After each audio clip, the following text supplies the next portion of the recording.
SolveYourTech.com, your source for how-to guides and tutorials. Welcome to our video about how to change ringtone on iPhone 14.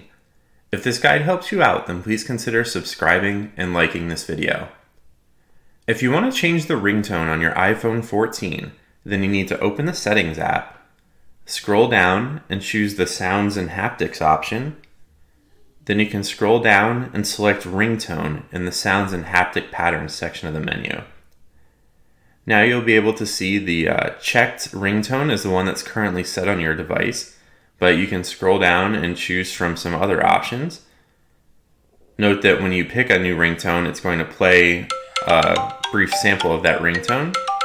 And then once you're done, you can go back and you'll see that the new ringtone is set under Sounds and Haptic Patterns. Make sure to like this video and subscribe to our channel to see more tech guides like this one. For additional information on this topic and to read the entire article, click the link in the description to visit solveyourtech.com.